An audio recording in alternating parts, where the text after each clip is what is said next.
Hi everyone, this is Keith Ross broadcasting from Manhattan in New York City. And in this video note, we're going to talk about distributed hash tables, also called DHTs. First, we're going to describe the DHT paradigm. Then we're going to talk about a specific DHT, namely the circular DHT, and also discuss the concept of overlay networks. And finally, we're going to talk about peer churn and solve a problem that's very similar to problem P27 in chapter 2 of the textbook. So before talking about DHTs, let's talk about a simple database. This database is about as simple as it gets. The database contains key value pairs. And for example, in one situation, the keys may be human names, and the values may be social security numbers, as shown in the table on the slide. So we see that a possible key might be a name like John Washington, and the value is the social security number for John Washington. Another example that comes from file sharing applications is to have the key being a movie title and the value associated with that key being the IP address where that movie is stored. So in a file sharing system, you could query the DHT with a movie title, and the DHT returns an IP address or even a list of IP addresses where that movie title is stored. Now, it's sometimes inconvenient to work with names and strings and words, and it's more convenient to store and search on numerical representations of the key. And so that's what we're going to do here. So we're going to convert each key into a numerical representation by using hash functions. And for those of you who are not familiar with hash functions, you can take a glance at chapter 7 where they're described in some detail, or you can just look it up on Wikipedia. In any case, what we're going to do is take each of the original keys, for example, John Washington, and apply the hash function to it, and we get a numerical representation of that key. In this case, for John Washington, it turns out to be 8962458.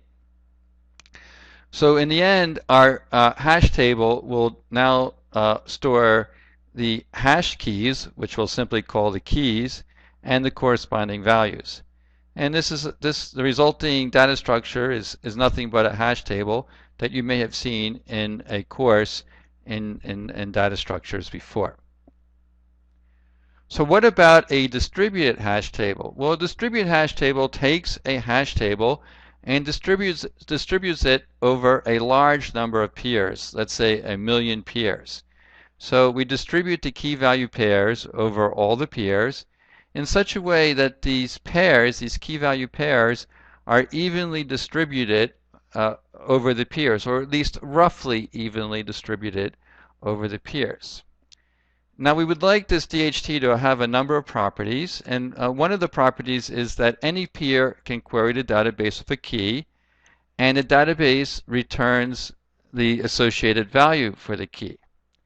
Now we're going to see soon is that when a peer issues a query, in order to resolve that query, the peers in the DHT will exchange many messages, will exchange messages with each other. One also desired property of a DHT is that when resolving a query, only a small number of messages are exchanged among the peers. So another property is that each peer should only know about a small number of other peers. As we said before, there may be 1,000,000 peers in our DHT, and we don't want any given peer to have to know about 1,000,000 other peers. Instead, we would like each peer to know only about a small subset of the peers. And we'll be coming back to this shortly. And finally, another important property that we want from our DHT is that it be robust to peers coming and going. This is referred to as peer churn. So if a peer occasionally comes, is added to the DHT, or if a peer occasionally leaves the DHT, we want the DHT to continue to function properly. So now let's talk about how we spread out all those key value pairs across the peers. How do we assign the key value pairs to the various peers? So the basic rule that we're going to use here is we're going to assign a key value pair to the peer that has the closest ID. So, and here by closest, we mean the immediate successor. That's the convention that we'll use in this talk. Closest will mean the immediate successor. So let's look at an example. This example should shed some insight on these definitions. Let's say that we have this sort of academic situation where the ID space is very small.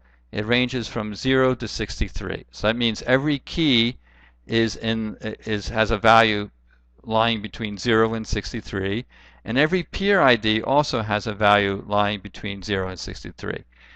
Let's further suppose that there are 8 peers. Peers 1, 12, 13, 25, 32, 40, 48, and 60. All right, so we have this DHT consisting of 8 peers, and now we have a key value pair, and we want to store this key value pair in the peers. And let's suppose this the key for this key value pair is 51. So given that the key is 51, in which peer do we store the key value pair? Well, the closest successor to 51 is among the peers that we have is peer number 60. So we would store that key value pair in peer 60. As another example, suppose the key value pair had 60 for the key. We'll use the convention that in this case we store this in peer 60 since peer 60 exists. Finally, let's suppose that we have a key value pair with key value 61.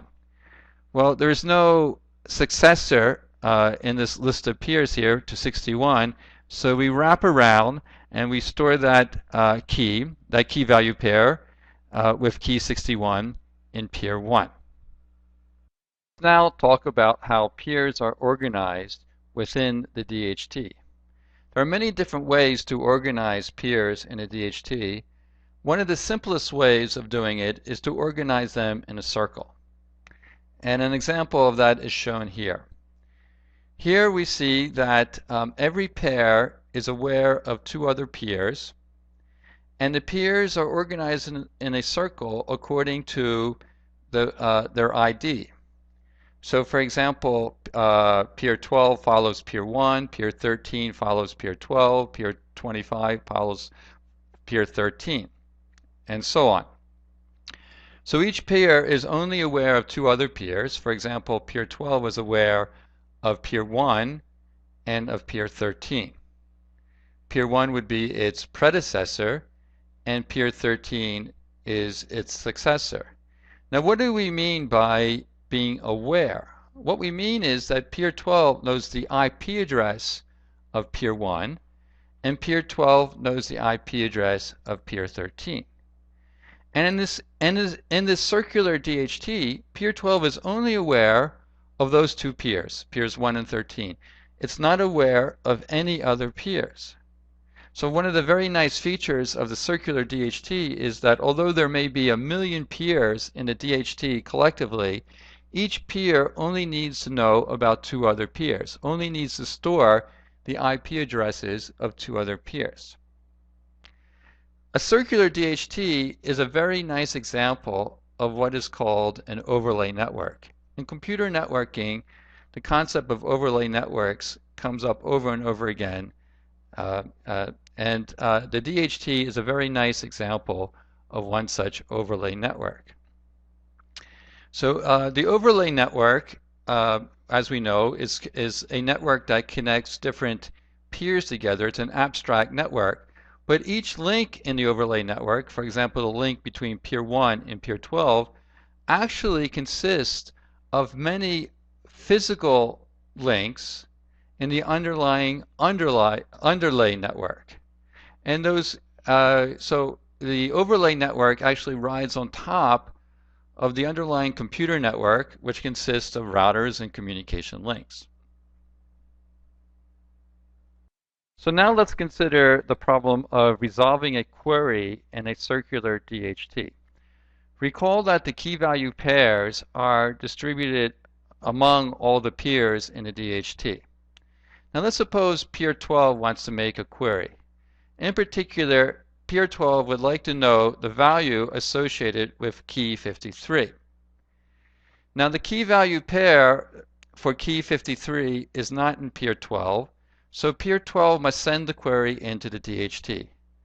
In the case of a circular DHT, the process is very simple. Peer 12 simply forwards the query or sends the query to its nearest successor, peer 13. It has the IP address of peer 13, and it simply creates a message with that IP address and sends it to peer 13.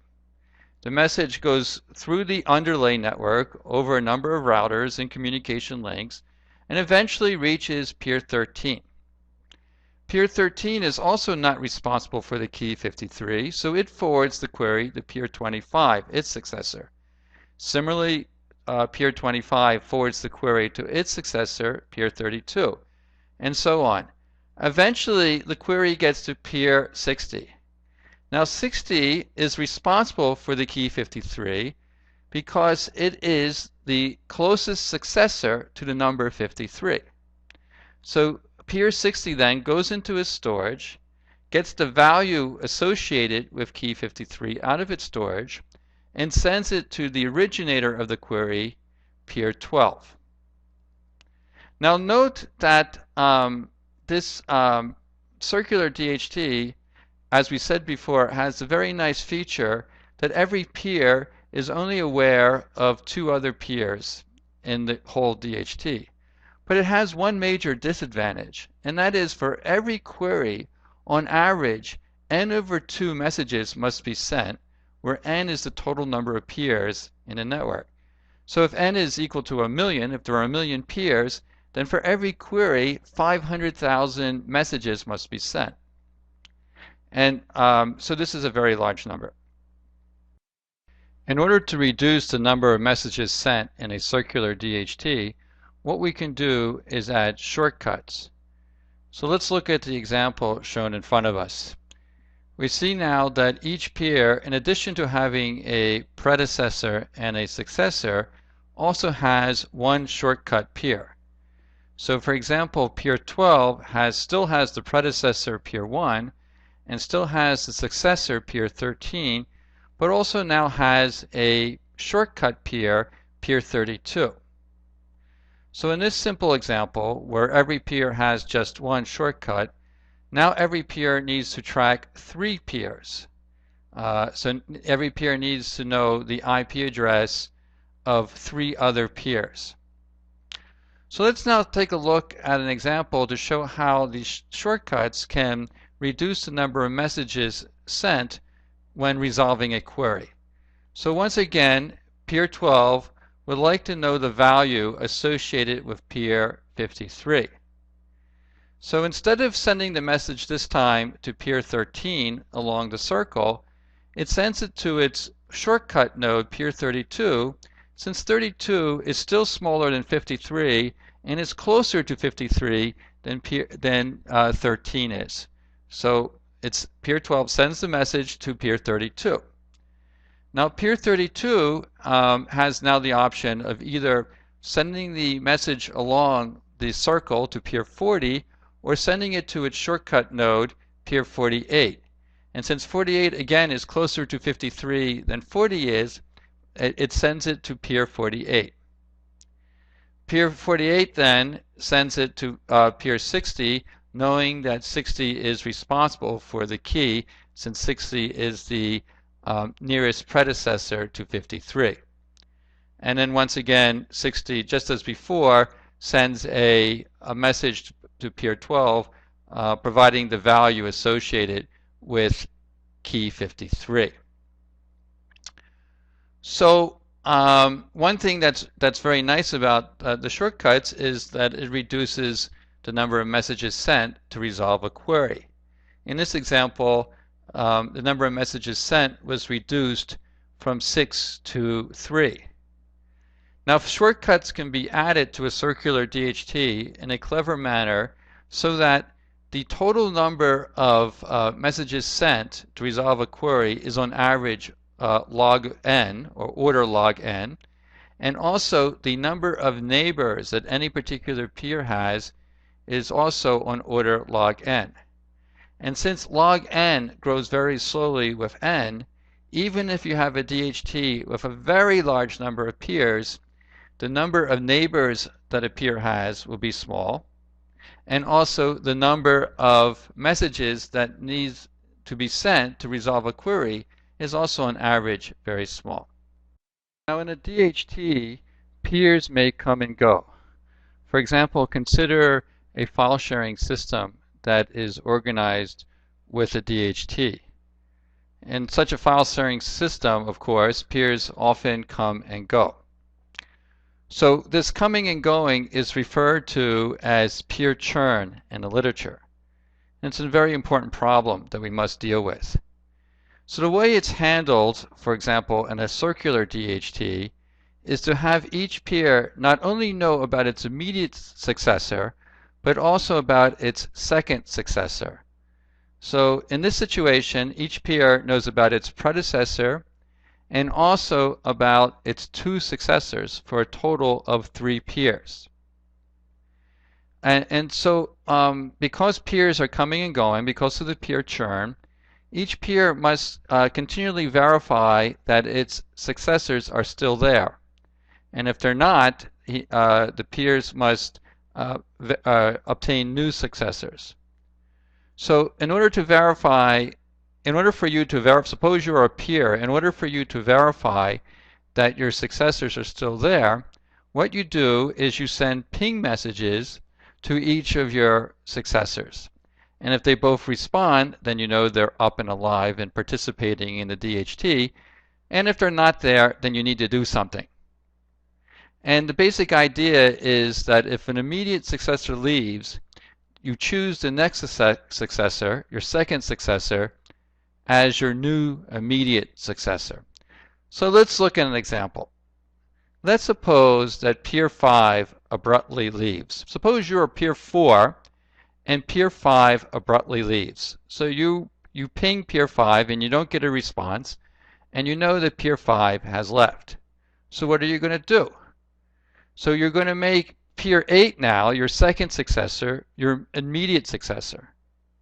And then what you're going to do is ask peer 8 for, to tell you what its immediate successor is. And you're going to make that peer your second successor. So in this case, peer 8 is going to tell you that peer 10 is its immediate successor. And then so you're going to make peer 10 now your second successor. So this example that we just went through is very simple, similar to the example, to the problem P27 in Chapter 2. If you understand this example, you should have absolutely no problem solving problem P27, which is, again, essentially identical to this example. So that completes our video note on distributed hash tables. In this video note, we covered 3 things. We described the DHT paradigm. We discussed circular DHTs and overlay networks. And we discussed peer churn and went through an example that is very similar to problem P27 in Chapter 2.